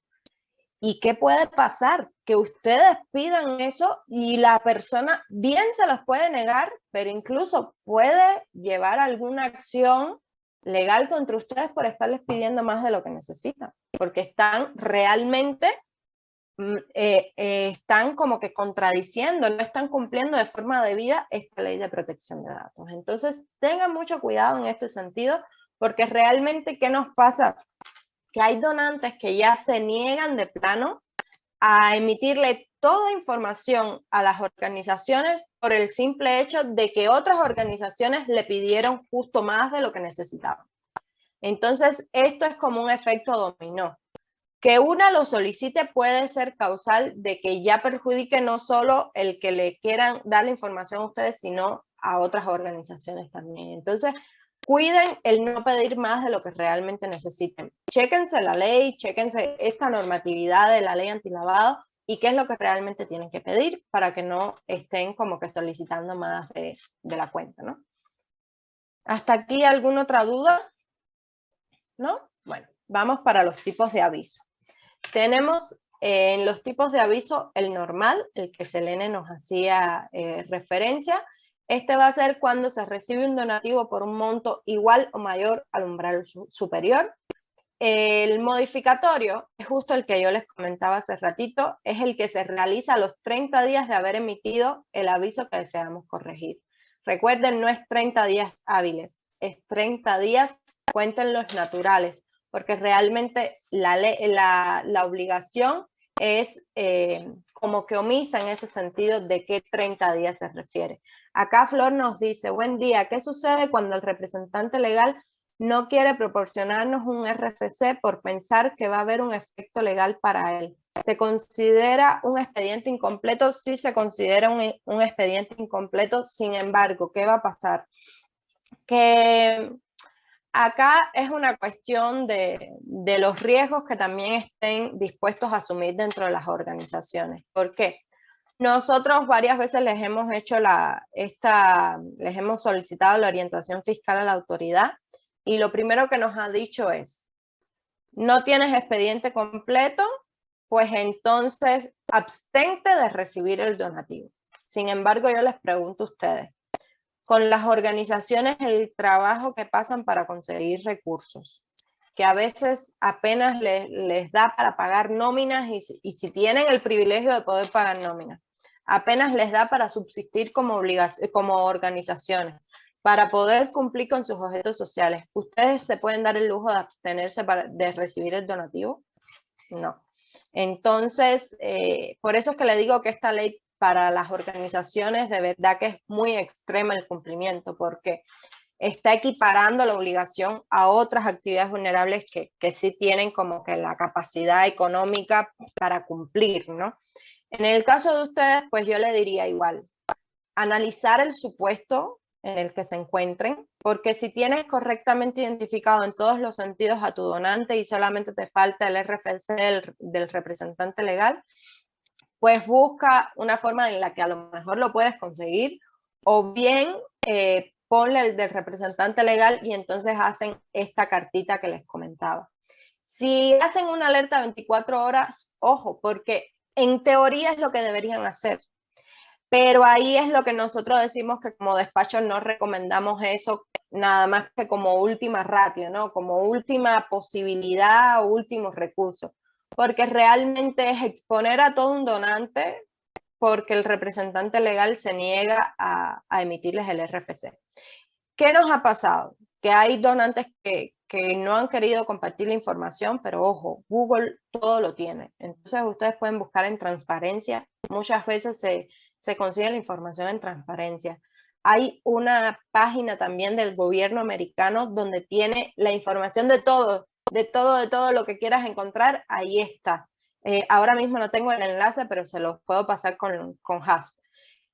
Ahí pueden encontrar también información de sus donantes. Entonces, como que no se queden quietecitos tampoco, porque a veces tienen cómo conseguir la información aún y cuando sus donantes no se las quieran dar.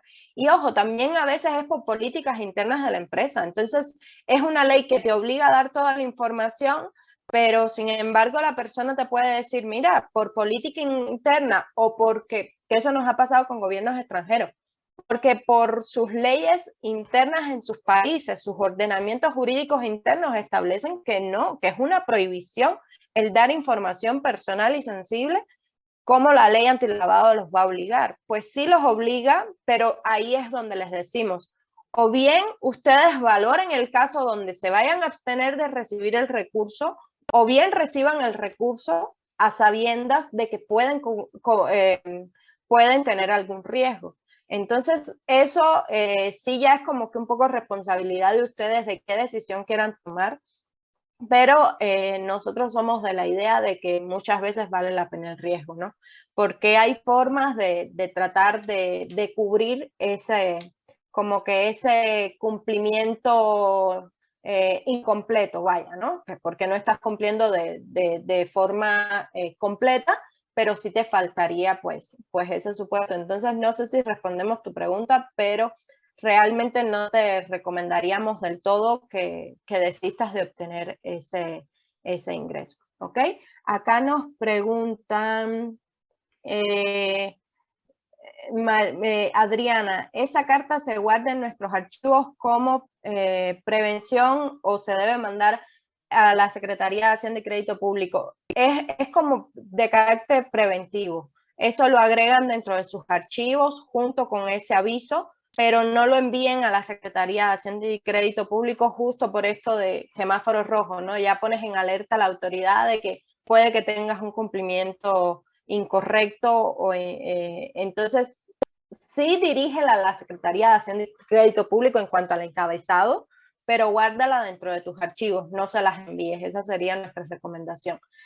Dice acá Fernanda, en el portal de las actividades vulnerables nos notifican cuando suman o restan nombres de las listas negras. Muy bien, nos recomiendan que consultemos que efectivamente se dio de baja o alta ese nombre en las listas, que nos facilita nuestro proveedor de listas o con la consulta de nuestros donadores, de nuestros donantes, es más que suficiente. A ver, ahí es buena la observación que nos dices. Justo en las notificaciones ponen a veces supuestos, bueno, ponen personas de que entran o salen en las listas. Y ustedes es bueno que chequen ahí en esas mismas notificaciones que no hayan tenido operaciones con esa o cuando las tuvieron, que no los vayan a implicar a ustedes también como factureras, por ejemplo. Pero además tienen la obligación de ustedes buscar en las listas completas. En las 69 y 69 son listas que se actualizan aproximadamente cada 15 días. Y además en los listados internacionales, porque en los listados internacionales a veces descuidamos, porque sabemos que hay listados automatizados de esto de que ingresas el RFC o el nombre de la persona y ya en automático te buscan las listas nacionales. Sin embargo, sí hagan el ejercicio también para las listas internacionales porque así lo establece la ley, que no es solo para listas nacionales, ¿vale? Entonces, creo que hasta acá son las dudas. Ah, no. Nos dice Fernanda también que, pero si suman un nombre 2 meses después de que yo recibí el donativo de él, ya no debo darle seguimiento a ello, ¿verdad? Bueno, depende de cuándo recibiste el donativo y de a qué fecha fue que justo lo integraron. Si es posterior, se supone que no, pero tienes que ver si es una vez que se integró y que realmente, lo que pasa es que a veces entran en esas listas y después salen porque por cuestiones de aclaración se vio que no estaba implicado. Entonces, siempre hay que estarla revisando y sí, dependiendo del caso, tienes que darle el seguimiento, pero por lo que nos dices es probable que no deba tener ninguna afectación ni ninguna implicación para la organización. Pero ojo, tener en cuenta con esas cuestiones porque los análisis de riesgo solemos no tenerlos en cuenta, ¿ok? Y sí hay que hacerlo. Y el informe en ceros, que es cuando no se recibieron donativos que superaran el umbral alto. ¿Eso qué significa? Justo, no tengo en un mes un donativo que me llegó a mi umbral alto, pues entonces emito mi informe en cero. Generalmente lo que más se emite mes tras mes es el informe en cero y no el aviso normal. El aviso normal es únicamente cuando recibieron los donativos que superaron estos umbrales. Perdón, es que me estaba quedando con la garganta seca. A ver. La alerta de 24 horas que ya les habíamos comentado. ¿Cómo la establece la ley? Dice que en los casos en que se sospeche que el donante se encuentra en las listas que emitan autoridades nacionales, aquí esto es como, si es un paréntesis que nosotros hicimos, como las conocidas como listas negras, así como los organismos internacionales o autoridades de otros países de cuyos convenios internacionales el Estado mexicano sea parte, respecto de personas vinculadas a actos ilícitos. Por eso es que les decíamos esta del Departamento de Tesoro de Estados Unidos, hay gobiernos, hay tratados internacionales de comercio justo con el gobierno americano, entonces hay que tener en cuenta esas listas, hay que tener en cuenta las listas del GAFI. El GAFI es el Grupo de Acción Financiera Internacional y México es parte del GAFI desde el año 2000. Por tanto, ustedes tienen la responsabilidad también de buscar en las listas del GAFI. Las listas del GAFI ellos les dan 2 colores, una gris y otra negra. Entonces, tener en cuenta justo lo que diga la lista porque ambas tienen implicaciones legales, pueden tener afectaciones para ustedes, pero la negra es como la de más gravedad, ¿no? Entonces, no perder de vista estas cuestiones también. Y por último, los tipos de los avisos, por acumulación del valor de la operación. Este es el más complejo de todos de entenderlo. ¿En qué sentido? Porque fíjense lo que dice la ley, que es cuando se realicen donativos por un mismo cliente de 2 o más donativos que superen cada uno umbral bajo de las UMO por un periodo acumulado de 6 meses. Entonces, ¿cuáles son los supuestos que tienen que darse para que haya avisos acumulables o por acumulación del valor de la operación? Y esto, si quieren, anótenlo para que nunca se les olvide. El primero, mismo donante. Segundo, periodo de 6 meses. Tercero, que se hayan emitido 2 o más avisos que superen umbral bajo. Umbral bajo, ¿ok? Acá no aplica sumatoria. Acá lo que aplica es estas 3 condiciones. Que al menos 2 o más donativos superaran umbral bajo. ¿Ok? ¿Eso les quedó claro? Entonces acá les ponemos una grafiquita pequeña para que tengan como que más idea de qué significan los avisos acumulables. Pónganse en este supuesto.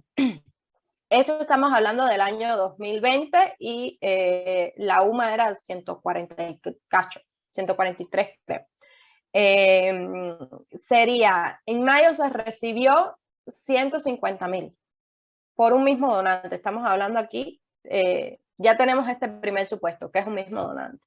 Se recibió uno de 150,000, por tanto supera mi umbral bajo. Recibo en junio uno de 130,000 que no supera mi umbral bajo. Y en septiembre recibo otro de 165,000 que también me superó mi umbral bajo. ¿Cuáles yo voy a acumular? Justo el de mayo y el de septiembre. Yo no acumulo el de junio porque no llega a ese umbral que me exige la ley. ¿Ok? Yo únicamente voy a acumular los que lleguen o pasen el umbral bajo sin llegar al alto, por supuesto, ¿vale? Entonces, eso tienen que tenerlo muy en cuenta, porque a veces nos ha pasado con muchos de nuestros clientes que lo que toman en cuenta de que se acumula es que hacen una sumatoria.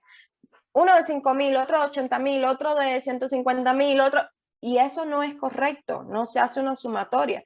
Lo que se hace es ver específicamente qué donativos me superaron mi umbral bajo y con base a eso yo acumulo. Es adicional al mensual. A ver, acá que es muy interesante tu pregunta. Acá, ¿qué es lo que pasaría? Un ejemplo, en mayo, yo lo voy, si no recibí más ningún donativo de ningún donante, yo por supuesto voy a emitir mi aviso, mi informe en cero, ¿no? Porque no recibí un donativo que llegara al umbral alto. Y estoy viendo es el primer mes que podría acumularse. En junio, yo veo que tengo un donativo que no llega al umbral bajo. Por tanto, informe en cero también. Sin embargo, ya en septiembre, pongamos que en julio y agosto fueron en cero también, por ejemplo. En septiembre yo tengo otro que puedo acumular con mayo. Ahí nosotros les diríamos, no emitas tu aviso, tu informe en cero, sino ya directamente tu acumulación de aviso, donde vas a acumular septiembre y mayo, pero lo vas a dar, el mes que vas a reportar principalmente va a ser septiembre. Pero a la hora de emitir tu aviso, la sugerencia de nosotros es agrega una operación. Comprendo que esto, si nunca han entrado en el portal, puede que no lo visualicen y solamente se den cuenta de lo que les estoy diciendo a aquellos que hayan entrado en el portal. Pero en el portal lo que pasa es que se presta mucha confusión y entonces por eso les decimos, agrega operación, ya cuando agregaste todos los datos de tu primer donativo, agregas esa operación para que puedas poner los datos de tu segundo donativo. ¿Por qué les decimos agrega operación y no donativo? Porque el donativo nada más te da la opción de que agregues un monto. Sin embargo, cuando tú agregas operación, te da la posibilidad de que pongas muchos más datos, es decir, pongas la fecha, pongas el tipo de donativo, porque estamos hablando de un donativo de 150,000 en mayo, pero eso puede haber sido un carro que costaba 150,000, ¿ok? Y es un bien mueble.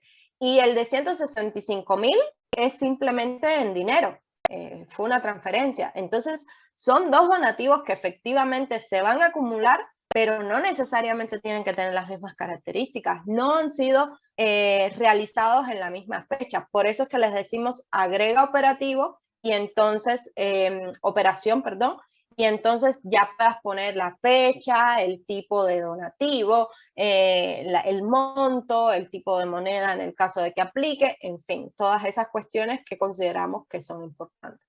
Entonces, si ven el segundo supuesto aquí que tiene todo en marquitas cruces rojas, es justo porque ninguno se acumula, por tanto no procede la acumulación.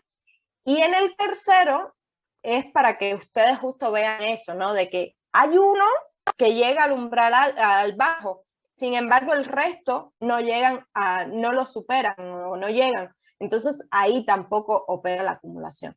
La acumulación, por eso les digo, 3 supuestos, que sea un mismo donante, periodo de 6 meses, que haya emitido esos donativos y que al menos 2 o más en ese periodo de tiempo hayan llegado o superado el umbral bajo. Y lo que voy a acumular es justo esos. No voy a acumular todos los que me dio, sino únicamente esos que llegaron al umbral bajo. ¿Ok? Entonces, no sería, pues, nosotros no lo consideraríamos como que es adicional al mensual, sino que en septiembre, por ejemplo, es que yo voy a emitir ese de acumulación de operaciones y ya ahí ese mes como que me quitaría la responsabilidad de un informe en cero, al menos sería pues la postura de nosotros, ¿no? Lo que la lógica nos indicaría, pero esta pregunta que nos haces es muy, ¿cómo decir? Muy buena, sin embargo, la ley no es clara en este sentido, entonces les comentamos justo las posiciones que nosotros pues hemos asumido en el despacho en este sentido. Entonces, ¿cuáles son las sanciones derivadas del incumplimiento de la ley antilavado? Incumplir con obligaciones derivadas de esta ley y demás disposiciones de que ellas emanen es causal de sanción administrativa traducida en multas.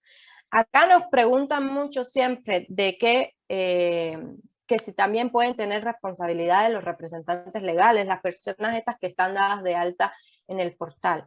Si ustedes se fijan en la misma ley, establece también, a partir del artículo 55, si mal no recuerdo, establece también sanciones para el representante legal o el responsable. Sería responsable de cumplimiento, que no necesariamente tiene que ser el representante legal. Sin embargo, estas sanciones no es por un cumplimiento defectuoso, sino es que dice, a sabiendas de que sabían de que iban a cumplir de forma defectuosa, hicieron tal cuestión, ¿no? Omitieron tal información. Es como que hubo un dolo en el incumplimiento, hubo una intención mala de cumplir de forma incorrecta. Por eso casi nunca hemos visto en este sentido, bueno, no lo hemos visto, la verdad, que hayan tenido responsabilidad directamente los responsables o los representantes legales, porque quien tiene la responsabilidad es la organización, que es la que realiza directamente la actividad vulnerable. ¿Qué es lo que pasa? Que un incumplimiento incorrecto, como ven aquí, las multas pueden ir desde los 19,000 pesos hasta los 6 millones y cacho. Entonces, sí es cuestión de ustedes prestarle mucha atención a todos los apartaditos estos que le decimos acá. No es por asustarlos, es simplemente para que no descuiden tampoco el cumplimiento de esta normatividad. ¿En qué sentido? Justo eso, ¿no? De tratar de incumplir en tiempo, en forma, de la forma correcta, lo más completo posible. No, nosotros por eso le decíamos, no somos de la posición de abstente de recibir todo donativo. No te abstengas, pero también busca las formas en las que vayas a cumplir. Y si implica un riesgo, pues ten cuidado el riesgo que puede implicar para la organización, ¿no? Bueno, puede que valga la pena recibir un donativo de 5 millones de pesos del gobierno americano, por ejemplo, pero el gobierno americano no les va a querer dar toda la información. Entonces ustedes pueden decir, ojo, yo lo tengo bien identificado, yo sé quién es el gobierno americano, yo sé quién es por ejemplo, el titular del gobierno americano, y yo lo busqué en mis listas, yo lo tengo correctamente identificado, yo logré conseguir información que pude descargar y con eso pude elaborar mi expediente único de donante, porque justo es eso, la primera de las obligaciones de ustedes es identificarlo. Y ustedes, si lo tienen correctamente identificado, es cierto que no tienes para elaborar todo tu expediente único, pero por eso es que les digo, ¿vale la pena el riesgo? Yo sé quién es el gobierno americano, entonces yo puedo decir, bueno, sí, del gobierno americano me aviento y sí quiero ese donativo de 5 millones de pesos, pero va y viene fulanito y lo que me da son 300,000 pesos y no me quiere dar la información y lo veo que todo es muy turbio y de pronto apareció en la lista y yo digo, bueno, ¿para qué voy a recibir ese donativo? No lo recibo. O si ya lo recibí, enseguida alerta 24 horas y devolución de ese donativo, para que ustedes no tengan implicaciones ni administrativas por ley antilavado ni de forma fiscal. Entonces, sí tener en cuenta con esos temas tan delicados, ¿no? A ver, acá nos preguntan, si tengo en el mismo mes un importe de umbral bajo y otro de umbral alto de un mismo cliente, ¿lo sumo y aviso a ambos? No. Lo que se acumula son los de umbral bajo únicamente. Entonces, tú en ese mismo mes vas a emitir tu aviso de umbral alto, por tanto, tu aviso normal, y sabes que ese de umbral bajo tienes que acumularlo, sabes que en algún momento lo vas a tener que acumular.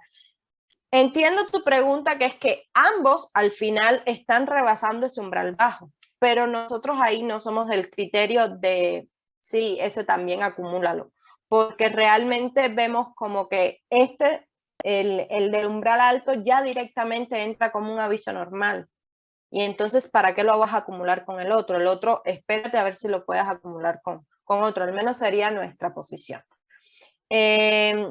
dice Itzel, pero si un mismo donante tiene un mes y después, creo que es el mismo, ¿no?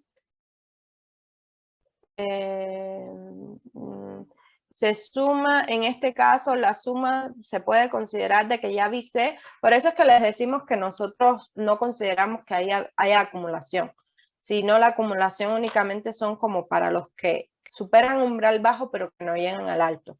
Es decir, yo ese mes, pongamos que en febrero, ustedes recibieron uno de 400,000 pesos y otro de 180,000 pesos.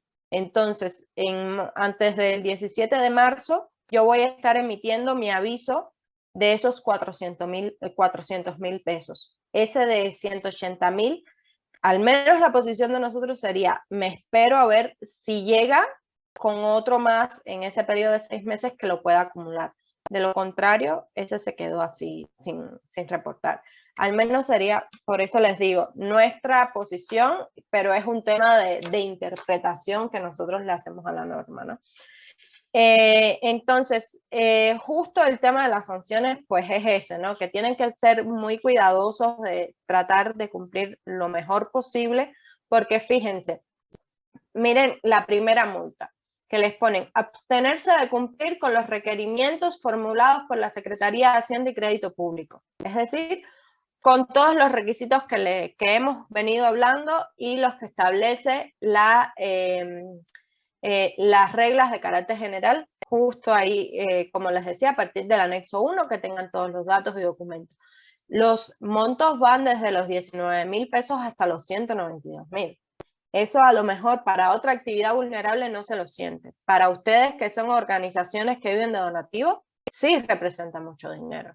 Entonces, por eso tenemos que ser muy cuidadosos. Dice la otra, incumpla cualquiera de las obligaciones establecidas en el 18, que es justo las que dicen de que debes tener un manual, de que debes emitir los avisos, de que debes identificar y recabar los expedientes únicos de donantes, todos esos tipos de obligaciones. Incumpla la obligación de presentar en tiempo los avisos a que se refiere el artículo 17. ¿Qué pasa? Que a veces, y eso sí es una muy mala práctica de las organizaciones, a veces es un año después y todavía no han presentado el aviso que debieron haber presentado un año antes.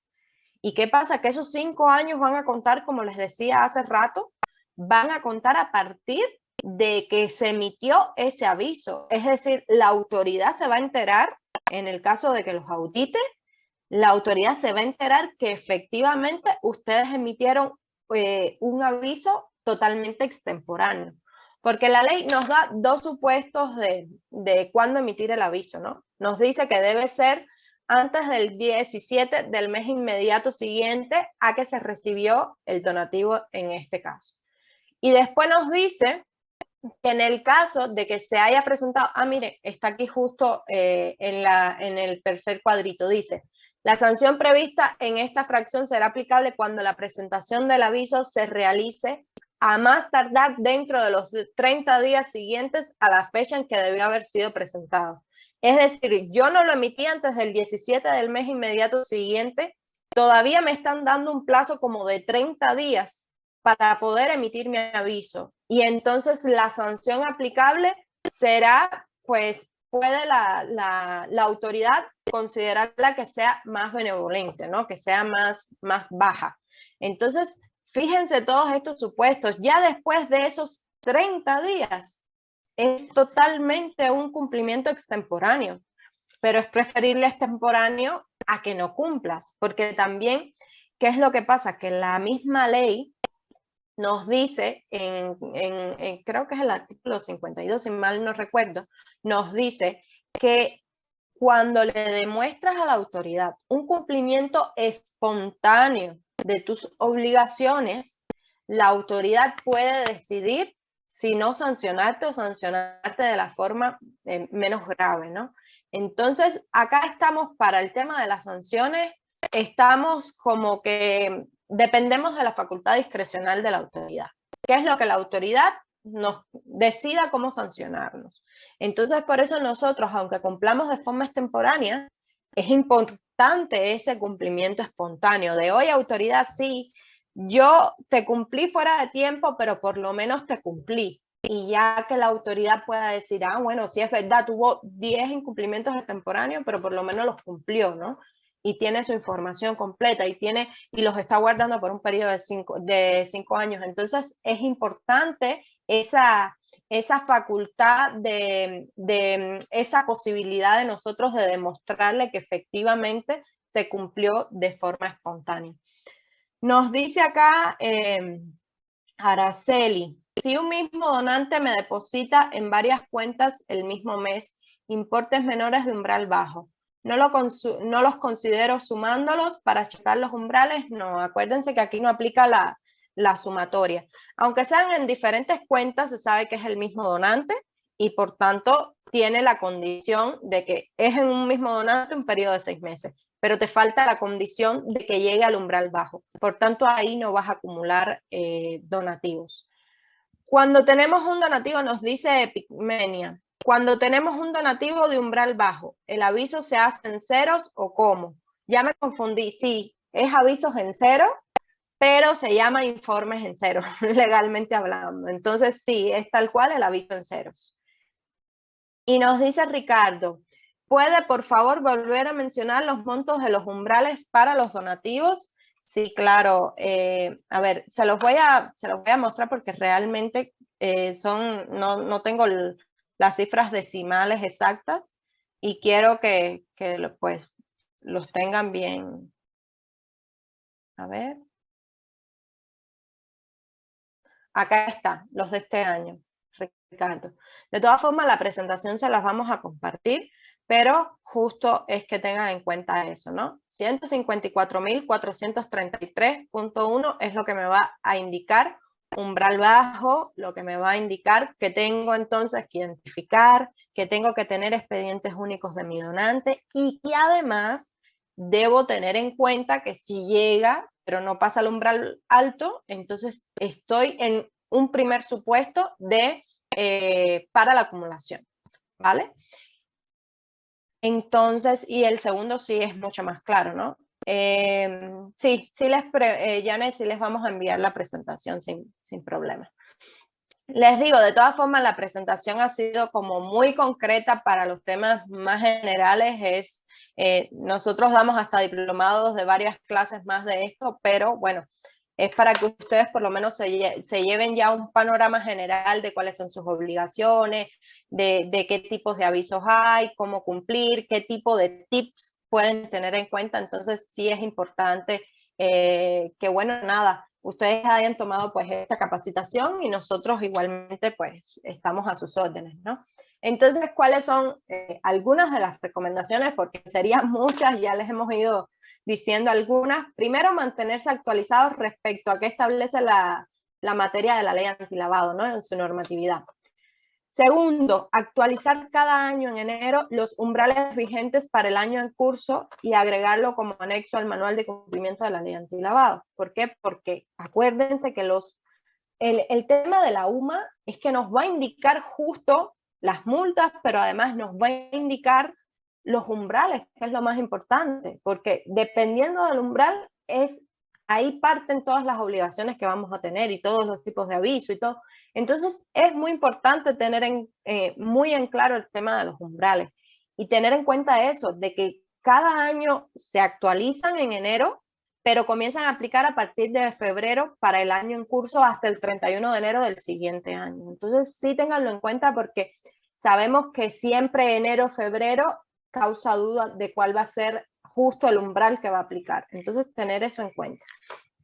La tercera, identificar y elaborar los expedientes únicos de los donantes que realicen los donativos por un monto igual o mayor al umbral inferior.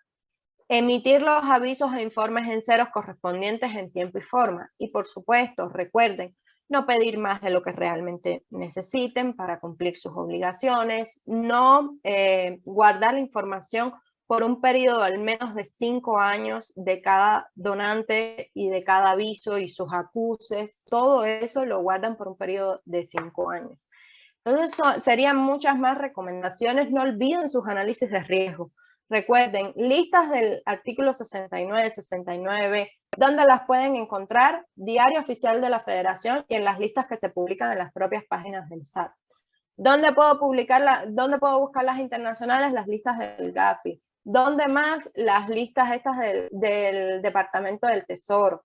Entonces, de los Estados Unidos y otras muchas que ustedes también se enteren. Entonces, es importante que ustedes tengan muy en cuenta esto para un correcto cumplimiento y sobre todo que puedan cumplir pues en tiempo y forma, ¿no? Nos dice entonces Fernanda, si contrato un donativo en enero, pero me lo depositan en febrero, ¿qué umbral le considero a esa operación? Pues cuando te realizaron el depósito, va a ser tu umbral y que va a ser el de febrero, ¿ok? Ustedes siempre tomen como punto de partida cuando ustedes recibieron un depósito, cuando recibieron realmente el dinero en sus cuentas.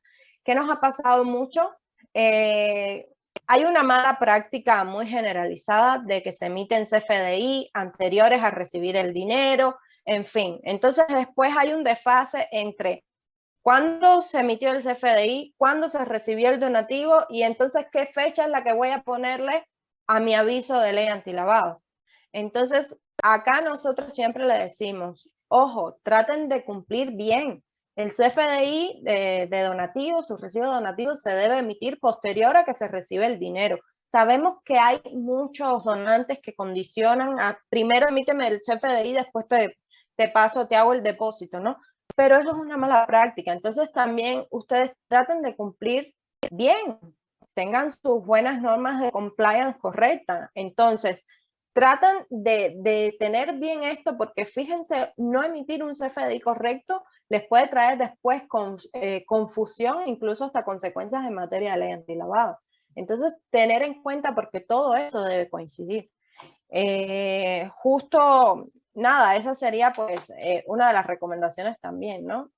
Tratar de aplicar siempre dentro de sus organizaciones, pues, normatividades de buenas prácticas, que la organización funcione de forma sana, de forma correcta, ¿no? Entonces, si no les queda alguna otra duda, pues acá les dejamos nuestros contactos, tienen mi correo electrónico y tienen los teléfonos del despacho y quedamos a sus órdenes para lo que necesiten. Muchas gracias.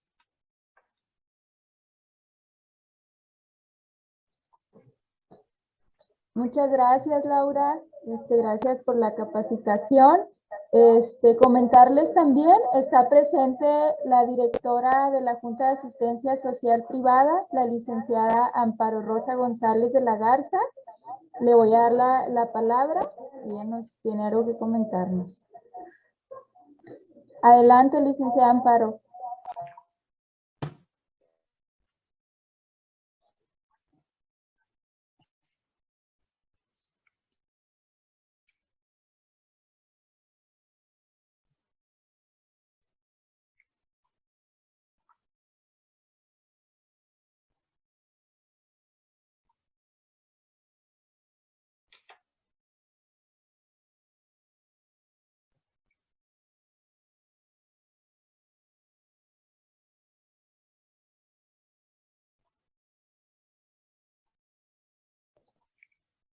Licenciada González, adelante.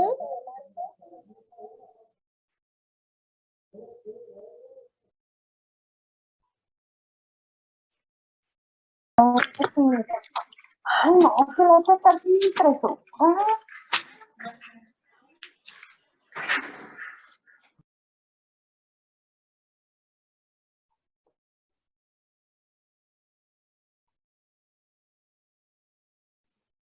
Bueno, ¿me escuchan?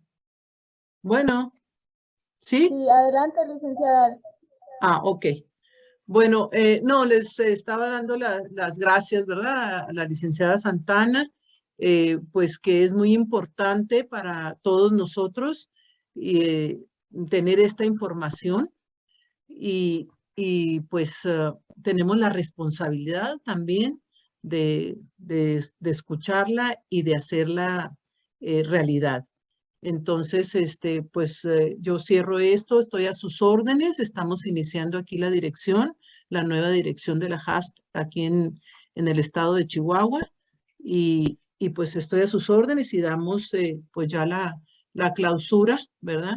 De este curso tan significativo, y estamos en la mejor disposición para seguir el calendario que nos marca, ¿verdad? La licenciada. Y gracias, licenciada, a sus Muchas órdenes. gracias, muchas gracias, licenciada Amparo, por la invitación, la confianza siempre hacia nuestro despacho, y les reiteramos que quedamos a sus órdenes, tanto de la Junta como de futuras capacitaciones, de colaboraciones, y bueno, a cada una de sus organizaciones, pues igualmente quedamos a sus órdenes y les enviamos un fuerte abrazo y toda nuestra mejor energía para que cumplan de forma correcta. Un abrazo. Igualmente, un abrazo para ti, para todo el equipo, y bueno, también para todas las que los que nos están escuchando. Enhorabuena, estamos en contacto. Muchas Muchas gracias. gracias a todas las organizaciones que nos acompañaron. Gracias, Laura Santana. Gracias a nuestros aliados de Coveo Consultores. Y les recuerdo la lista de asistencia, por favor, está en el chat, y la presentación y la grabación de la capacitación se les va a compartir al correo electrónico que proporcionaron al momento de su registro. Muchas gracias a todos. Gracias, licenciada González. Gracias, buenas tardes. Muchas gracias. Gracias, buenas tardes. Buenas tardes.